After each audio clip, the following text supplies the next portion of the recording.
এই মিয়া আনি তো বিশাল বিয়ার দপ মুরব্বী মানুষের লেগে খারাপ ব্যবহার হতাছুন। হ্যাঁ এত কথা কইছে এ তো কত ফোনের লগে আমার কথা কর সময় নাই। আমার লক্ষ লক্ষ টাকার হিসাব হিসাব মিলিয়ে লই। হ্যাঁ কি গেন্দার 50 লাখ টাকা লাগে জামা কাপড় কিনার লাগিয়া।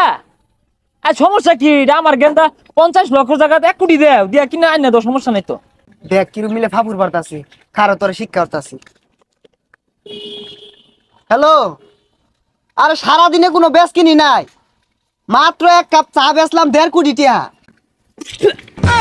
আচ্ছা তোর লগে পরে কথা কই, এই 4 টিয়া দিব তো না? সর্বনাশ হাসছে গেলাম বেন। হ্যাঁ গেঞ্জাম লাগছে ওখানে আইতাছি। হ্যাঁ হ্যাঁ আইতাছি। এই ভাই আমার কাপ দিয়া যান, আর গাড়ি থুয়ে গেতা শুন কাকে, চার দাম 5 টিয়াই দিয়া যান। হ্যাঁ যাক বাসুন গেছে যাক আমি তো ধরাই গেছিলাম গা। না না ওই পোলা আবার মারছে এগুলা তো আবার আমার সামাল